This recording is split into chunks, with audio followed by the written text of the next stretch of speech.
मैं समस्तीपुर में हूं और परिवारजन मेरे साथ हैं। अतुल सुभाष जी के भाई विकास मोदी जी हैं और पिता पवन मोदी जी हैं और यहाँ पर उन्होंने देखिए एक प्लेकार्ड भी लिया हुआ है। कर्मकांड करके इन्होंने समय दिया हमें, इसके लिए हम बहुत आपके आभारी हैं विकास जी। जस्टिस इज़ ड्यू इन्होंने लिखा है और ये कहानी है, अतुल सुभाष की कहानी है, एक ऐसे भाई और एक ऐसे पिता की जो न्याय की गुहार लगा रहा है पूरे देशवासियों से। इन लोगों का न्याय सिस्टम से भरोसा उठ चुका है, जैसा कि हम कल से बातचीत करने की कोशिश कर रहे हैं इन लोगों से और इन लोग की व्यथा सुन रहे हैं। न्याय प्रणाली से इनका भरोसा जो है उठ चुका है और जिस तरीके से चक्कर काटने पड़े अतुल सुभाष को और मजबूर होना पड़ा खुदकुशी करने के लिए, ये वो कहानी है जो कि पूरे देश के लोगों को जानना चाहिए और उस पर जो सिस्टम में बैठे लोग हैं उनको आगे की कार्रवाई करनी चाहिए कि लेट लतीफ़ी से कैसे किसी का भरोसा उठ जाता है और अपनी जान दे देता है। हमारे साथ मौजूद हैं पवन मोदी जी, पहले इनसे बात करेंगे, उसके बाद फिर विकास जी से बात करेंगे। पवन मोदी जी, कल से मैं देख रहा हूँ, आपकी पत्नी भी आई, कल एयरपोर्ट पर जो देखा हमने बेहोश हो गई, बड़ा हृदय विदारक था। और अतुल सुभाष जी ने जिस तरीके से अपनी जान ले ली, क्या आपको अंदाज़ा था कि ऐसा हो सकता है और ऐसा क्यों हुआ, आपको क्या लगता है? मुझे ऐसा नहीं लगता था कि ऐसा होगा, लेकिन मेरा लड़का भीतर भीतर घुट रहा था। इस न्याय प्रणाली से इतना टूट चुका था वहाँ के भ्रष्टाचार को देख के, वहाँ की सिस्टम को देख के, कि उसको ऐसा फैसला लेना पड़ा। इसलिए वो 2-3 महीना पहले से इस बात को सोच लिया था कि मुझे आवाज़ उठाना है और कैसे आवाज़ उठाना है। जैसे भगत सिंह ने शहीद होकर के पूरे राष्ट्र को जगाया और आज़ादी मिली, उसी तरीके से उसने भी अपने आप को फांसी पर चढ़ा के राष्ट्र को एक संदेश दिया है। नरेंद्र मोदी जी को संदेश दिया है, नीतीश जी को संदेश दिया है, लालू जी को संदेश दिया है कि इस न्याय प्रणाली पर सवाल उठाते हुए हम परिवार का कम से कम ध्यान रखते हुए इस पर ध्यान दें और इस व्यवस्था को सही करें। मेरा पोता है, मैं न्याय में यही मांगता हूँ कि हमारे परिवार पर आज भी 498 का मुकदमा जौनपुर में चल रहा है, जिसमें मेरे सीनियर वकील हैं विजय कुमार श्रीवास्तव और श्री सुशील यादव जी और एडवोकेट, आपको क्या कहते हैं उनका नाम मैं भूल रहा हूँ, अवधेश तिवारी जी। ये 3 हमारे सीनियर वकील हैं। वहाँ पर गलत आदेश, गलत आपको मीडिया के सामने में एक वकील आके कहते कि मेरा जूनियर इसको देख रहा था, कोई बात नहीं थी। 20 से 40 हज़ार रुपया मीडिएशन का फिक्स हुआ तो कोई बात नहीं थी। आप जाते उसके अपील में, मेरा बेटा तो गया था अपील में। हाई कोर्ट का क्या सिस्टम है, आप लोग इसकी जानकारी लें कि वहाँ का हाई कोर्ट का यही सिस्टम है कि जौनपुर से माने इलाहाबाद जाने की दूरी है 150 किलोमीटर। यदि कोई आदमी अपील में जाता है तो उसको 5,000 से 50,000 तक एक दिन का खर्चा बियर करना पड़ेगा, नहीं तो वो जा ही नहीं सकता है अपील में। क्या सोच के देखिए, गरीब आदमी इस पैसा को दे सकता है जो आप लोगों ने फैमिली से मीडिएट करने की कोशिश की कभी? और जैसा कि मैंने वीडियो में देखा, उन्होंने कहा कि कभी भी फैमिली से बात करें तो वीडियो रिकॉर्डिंग हो, अकेले ना जाए, तरह तरह के आरोप लगाए जा सकते हैं आप लोग पर, तो इस तरह का भी डर था? हम लोग को डर इस बात का था कि वो तो कोर्ट में बोलबे किए थे कि 1 करोड़ रुपया दीजिएगा तो हो जाएगा मीडिएशन ख़त्म। उसके बाद कुछ दिन के बाद वो कही कि जो 3 करोड़ दोगे तब होगा। हम बात करते हैं विकास मोदी जी से भी, जस्टिस इज ड्यू का प्लेकार्ड लेकर रखे, कल से बात कर रहे हैं। ये बताइए कि अस्थि कलश आप लेकर आए हैं और उनकी इच्छा है कि जब तक न्याय न मिले अस्थि कलश को प्रवाहित न किया जाए किसी नदी में या कहीं भी पुण्य स्थल पर।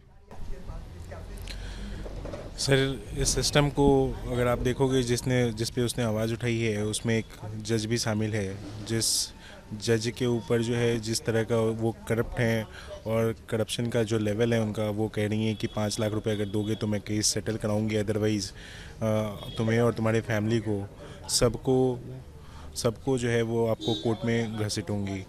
तो अगर सिस्टम ऐसा है, जस्टिस देने वाले लोग अगर ऐसे हैं, तो कानून व्यवस्था से तो बिल्कुल जहां हम जस्टिस की उम्मीद करते हैं वो ख़त्म हो जानी चाहिए।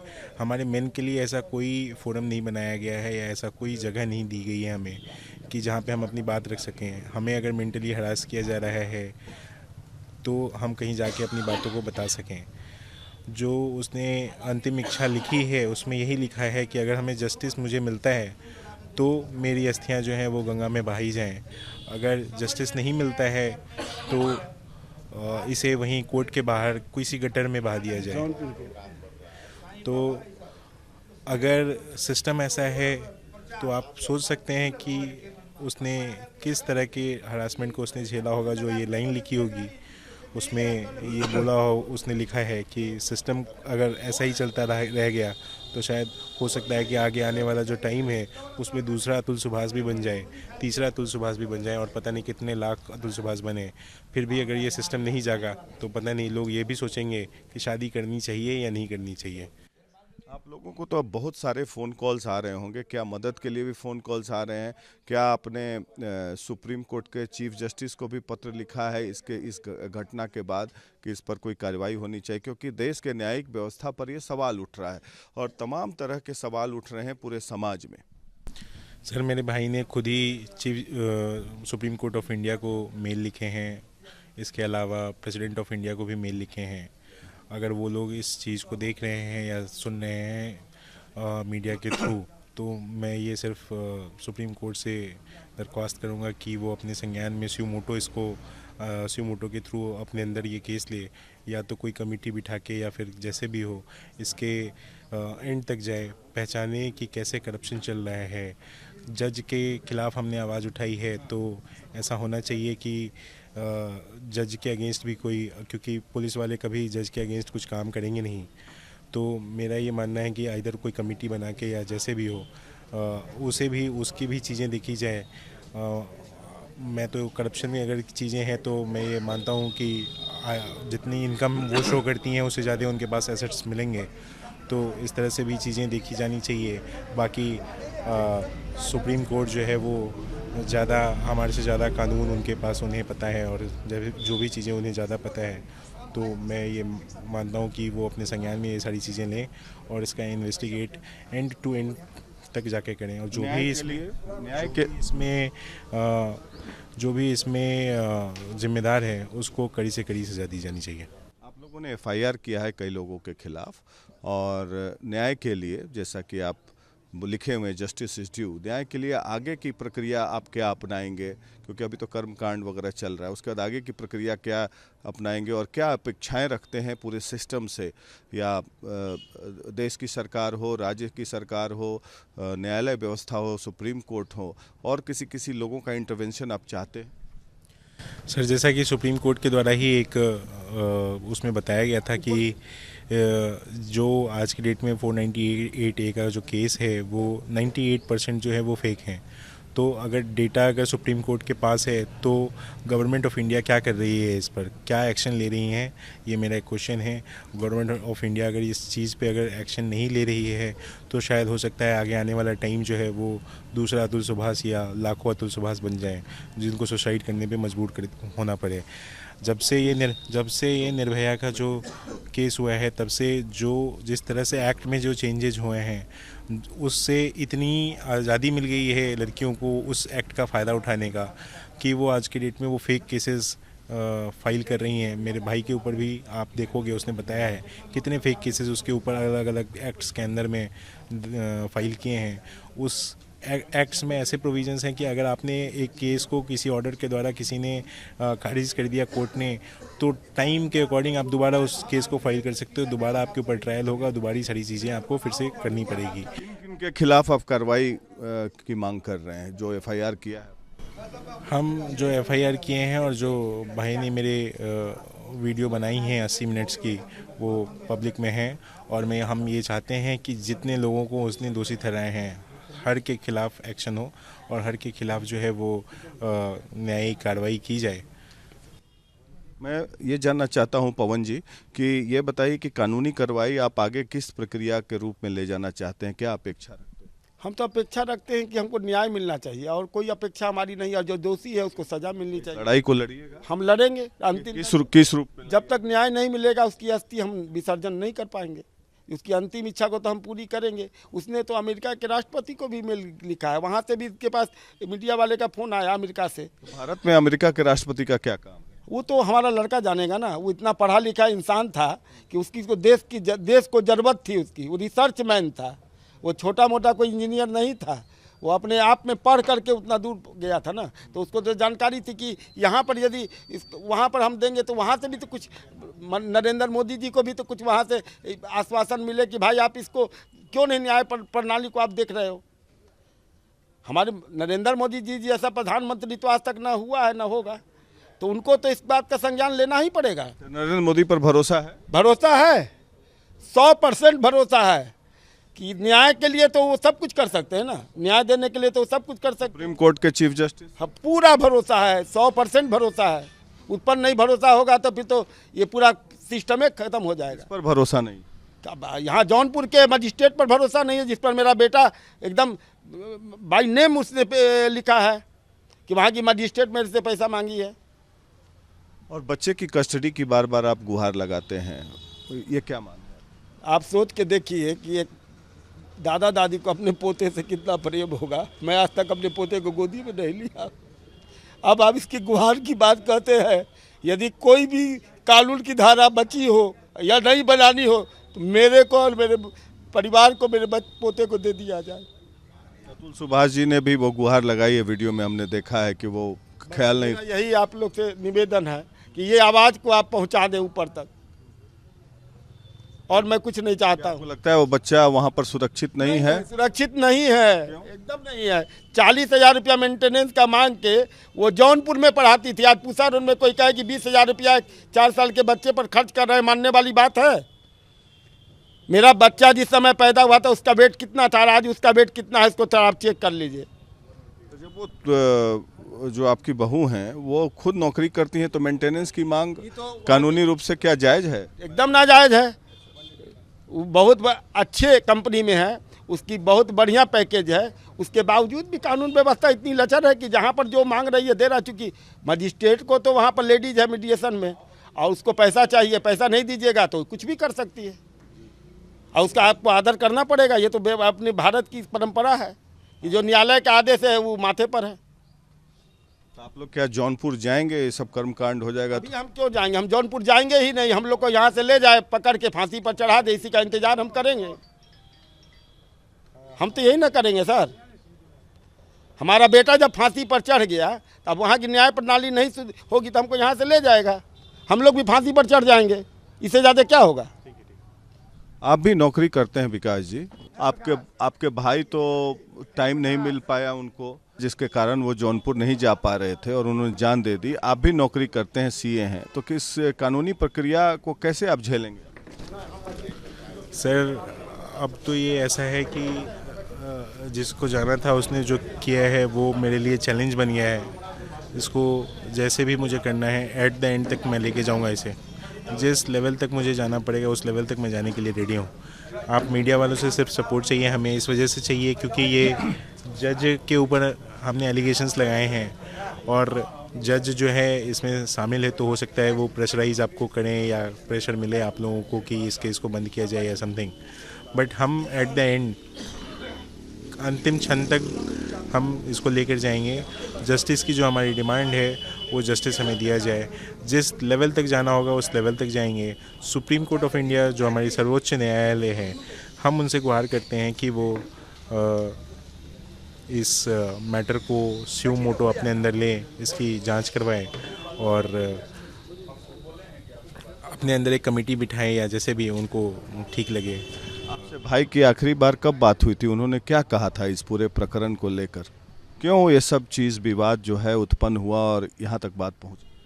सर आज तक मेरे से या मेरे फादर से बहुत फ्रैंक था वो, क्योंकि फादर से वो बहुत अच्छे से बातचीत करता था तो सारी चीज़ें लगभग डिस्कस करता था। बट ये बात कभी उसने डिस्कस नहीं करी हमारे सामने कि उसे ऐसे मेंटल प्रेशर या ऐसी चीज़ें हो रही है।